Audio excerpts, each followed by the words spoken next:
What is going on, ladies and gentlemen? AJ Good here at the House of Masks, where we unbox and review cool stuff almost every single day. And in today's video, we are going to be reacting to a new Revolver magazine article. My good friend Stay Metal Ray hit me up the other day and said, dude, you need to make some sort of reaction to this. He told me that he skimmed through it and saw a lot of inaccuracies and knew that I would be able to pick out a lot more, so that is what we are going to be doing. Now, Revolver Mag put out an article ranking Corey Taylor's Slipknot masks from worst to best. Now, I won't be talking about the order that they placed them in because this is just subjective. I'm sure that my order is going to be different, but that is neither here nor there. Instead, we are just going to be looking through the article and picking out any inaccuracies that we can, because this article, along with many others over the years that have been published by these magazines, are just full of false information. I am here to correct that. These magazines send these editors and interns out to write up articles about stuff that they just don't know about, and then it hits the masses through their large followings, and then the masses are stuck with this false information that just isn't true. Me, along with a lot of other serious collectors in the hobby, find this to be pretty aggravating. So instead of being mean to Revolver, we're going to go through this list, we're going to talk about it, and then I'm going to extend my olive branch and let them know, or any other publication such as Loudwire, Metal Sucks, the PRP, whoever else is out there that is doing articles similar to this. I will help you guys. I would love to help you guys. I would love to see this taken to a new level with a lot of correct information out there rather than false information just for the sake of making a silly little article that gets a couple thousand clicks. So with all that being said, let's go ahead and jump on into it. This is Corey Taylor's Slipknot masks ranked from worst to best by Revolver Mag. Alright, so it says, with every new Slipknot album comes a new set of masks, but over the weekend, frontman Corey Taylor broke from tradition when he debuted a terrifying new visage during the band's first performance in over a year. I don't know if I'm going to say that broke with tradition, because Corey Taylor has been known to break out many different masks over many different album cycles. Starting all the way back with Self-Titled, when we switched from the dummy to the ghost glow right in the middle of the cycle, or a little bit towards the beginning of the cycle, right into more recent albums like Point 5, where he had the Point 5 V1 and then the Point 5 V2 that were almost not similar in any way, shape, or form, aside from the fact that they had like the ripped face type thing going on. Anyways, it says there's still no official word on when fans should expect to hear the God music that Clown was eagerly teasing earlier this spring,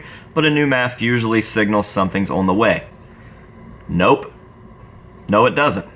No, it doesn't. In the meantime, we wanted to look back on the 7 different major guises Taylor has adapted throughout each era of the band's career. Did I say adapted? That says adopted. Sorry. Slipknot have always had one of the coolest and most unique aesthetics in metal history, and at least one of their members reveals a batshit new facial covering during each album cycle. But Taylor's masks have often been among the creepiest and most captivating of the 9. Below are all of them ranked from worst to best. Don't text me while I'm trying to work. Alright, so in the worst place, number 7, we have We Are Not Your Kind. How?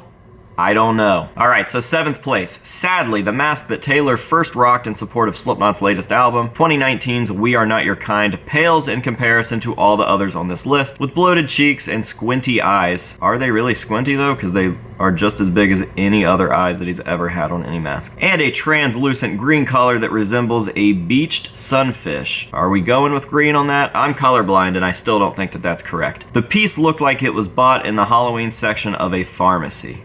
Again, what? Or as some fans pointed out, the dairy section of the grocery store, because we all know the milk jug meme. And it always seemed to fit awkwardly on Taylor's face. Worst of all, it wasn't the least bit scary. Thankfully, it only gets much better from here. Alright, so, I mean, a lot of this is just subjective, but we're typing it out like it's fact for some reason. Instead of saying, this is the editor's opinion, or whoever put this together, we're gonna just say, this is what it is. So, starting off, it is never the goal for Slipknot's masks to be scary. I've talked about this before. Look at literally any of the self-titled masks. Are any of those really supposed to be scary? We had a literal happy clown. We had gas masks. Just gas masks. What the fuck was Craig? I don't know. Was he supposed to be scary? I don't think so. A pig? And these are the most Slipknot masks that Slipknot masks have ever Slipknotted. This is the first album, the OGs, the original. And again, saying that this looks like it was bought in the Halloween section of a pharmacy, but not talking about his newest mask literally looking like something that came off of Spirit Halloween shelves.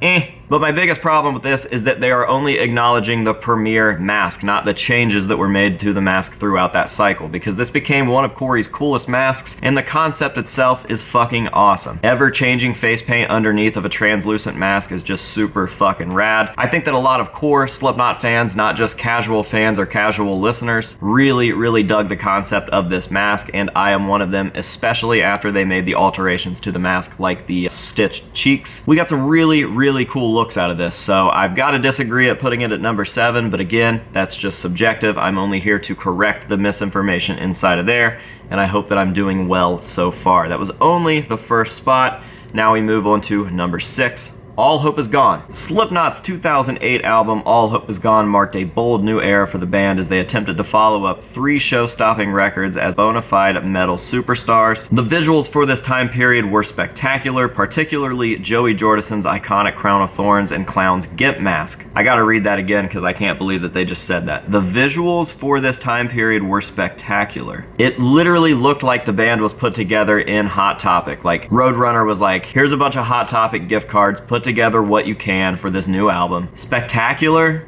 Ugh. Taylor's hairless, dead-eyed mug was somewhat underwhelming compared to his previous 3 masks. The almost wooden-like simplicity of it is certainly striking, but it lacks the skin-crawling X factor that defined many of his other get-ups. I can almost agree with that if we're being honest. I absolutely hated the All Hope Is Gone Corey for the longest time. I just was so sick of seeing it. I never understood it, but over the years, the last few years specifically, I've really come to appreciate this mask. And honestly, it might be one of Corey Taylor's most Corey Taylor masks. It's definitely his most iconic. You could argue that any of his dreaded masks are the most iconic because we saw them first and that's what we know. But when it comes down to it, this might be tied with Corey Taylor's most iconic masks in terms of like, this just is Corey Taylor. It did exactly what he wanted it to. It totally makes sense. And we saw the fuck out of this thing. We saw this for so long. So I would agree in putting this pretty close to the end in terms of it being one of the worst masks because I just don't personally like the mask myself. However, I've got to say that in terms of being a Corey Taylor mask, this is most certainly a Corey Taylor mask. There wasn't a lot of false information in that little write-up, but I've got to say that I have to disagree with the visuals for this time period were spectacular. This was hands down the worst Slipknot that we ever had. Moving right along, we have 0.5 The Gray Chapter. Now here is where this type of thing becomes a problem because they spoke about him having a new mask at the beginning of this and never actually changing in the middle of a cycle, but Corey had 2 different variants of the 0.5 Gray Chapter, and I don't just mean in terms of like him adding face paint to a certain mask and keeping the same exact mask just with a slightly different design. He literally debuted a brand new mask in 2016 for the Gray Chapter. It was a totally separate sculpt. It was a completely different mask. So they've got a picture of the actual 0.5, the premiere 0.5. I'm assuming that's what they're talking about, so we're gonna talk about that one, I guess. Taylor's mask that accompanied the band's 2014 album 0.5 The Gray Chapter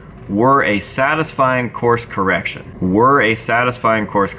His mask were a satisfying course correction. I think you meant was. Between the goblin-esque nose, Glasgow smile stitched through the cheeks, and the more human-like eyes than on his last one, it definitely has the uncanny characteristics that give his early mask such a frightening feel. Extra points for the surprise element of the removable top section, which peels away to reveal what looks like the engineer from Prometheus. Okay, was this mask a cool idea and a cool concept? Yes. Was the execution done very well?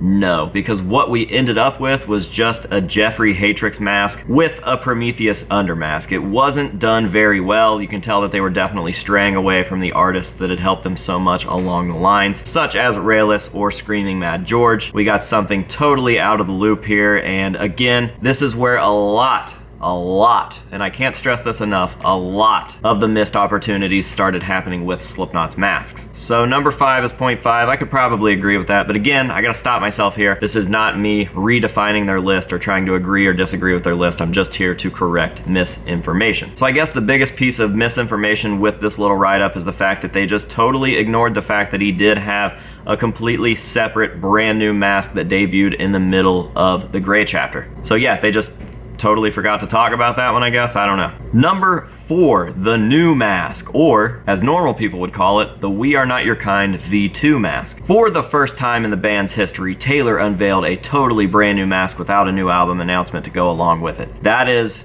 Incorrect. Not only have we had an announcement for a new album, we don't have a date or anything like that, but they have announced a new album for sure. A new album is coming, but also, for the first time in the band's history, Taylor unveiled a totally brand new mask in the middle of a cycle. That's been done, like, quite a few times, and I'm not even just talking about repainted variants. Like, obviously the Iowa mask had a couple different paint jobs. We had multiple masks from the same mold with different finishes. I'm talking about literal new masks that debuted in the middle of an album cycle. As I mentioned at the beginning of the video, we went from the dummy during self-titled to the Ghost Glow, two completely different masks. The Gray Chapter, we went from the 0.5 premiere version to the V2, a totally different mask in the middle of an album cycle. So that is just incorrect. This is nothing new amongst Slipknot members, and most of the members made changes from mask to mask throughout album cycles. Sid had over 20 on self-titled alone. Anyways, back to this little article. On September 4th, Slipknot played their first show in some 18 months at the Rocklahoma Festival,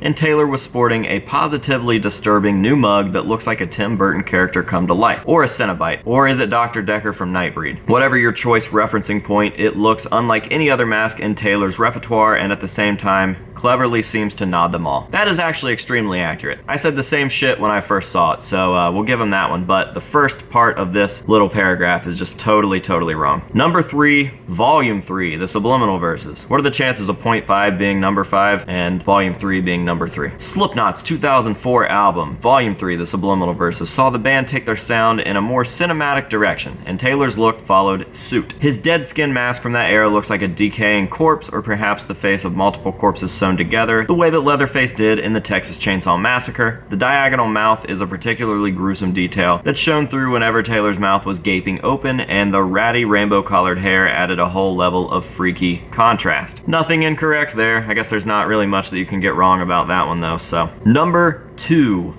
Slipknot, the self-titled album. They have a picture of the Ghost Glow, which would be the V2 from self-titled. So I guess they're only talking about the Ghost Glow here. It says, Slipknot tapped into a visual aesthetic with their 1999 self-titled debut that still sends shivers down the spine today. The matching red jumpsuits screamed, "Stay back," because we all know that they only wore red jumpsuits for that album. In the first round of do-it-yourself masks, although not as complex as in later years, have a certain menace to them given the heaviness of the music they were making and the dangerous lifestyles of the young maniacs who were donning them. During this period, Taylor's head looked like that of a decrepit rag doll with dirty, protruding dreadlocks. That's a tongue twister. A decrepit rag doll with dirty, protruding dreadlocks and creepy little eye slits. Frightening is an understatement. So, here we go. It's pretty clear to me that they are talking about the Ghost Glow, especially since they have the photo of the Ghost Glow on here. But how are we not going to talk about the dummy? Corey's literal first mask. Do they not know that there's a difference? Do they not see a difference in this and this?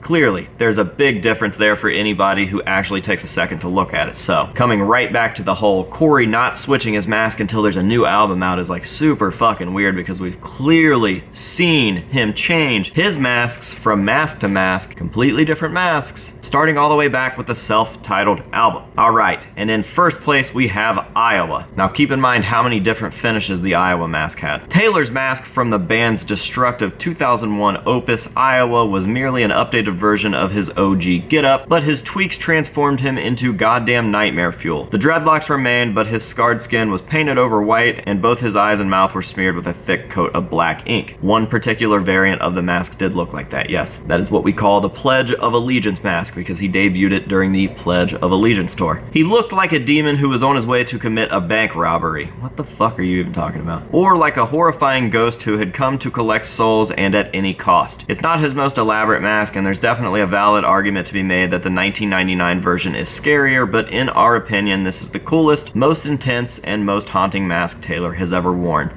Again, Slipknot masks should not be about how scary they are. They should just be about the aesthetic of the mask. If it's a cool fucking mask, it's a cool fucking mask. Clown has said it himself. This isn't a fucking Halloween haunted house type thing. This is Slipknot. They're just doing what they need to do. These masks are Slipknot masks, not Halloween masks, not haunted house masks. It's not about being scary. It should just be based on how fucking cool they are. Regardless, there's not a lot of false information in this, just some weird statements about demons on their way to commit bank robberies. Fuck fucking cringy writing, but it is what it is. So yeah, I think that is pretty much it. I think that I corrected just about everything that I caught in there, and I hope that this helps you guys understand that you cannot trust these articles. Get your information from people that know and love and study and eat and breathe and sleep this shit. And to Revolver, Loudwire, Metal Sucks, anybody else out there watching this, I would be more than happy to help you guys for absolutely no money. I just want to see the correct information going out to the masses. I would love to work with you guys, and I am extending my hand to you right now. So hit me up if you are interested, and let's make something cool for the people. Thank you guys very, very much for watching. I hope that you have enjoyed it, and until next time, this has been AJ Good here at the House of Masks telling you to say no to drugs and alcohol, and yes to correct information. And we'll see you guys in the next one.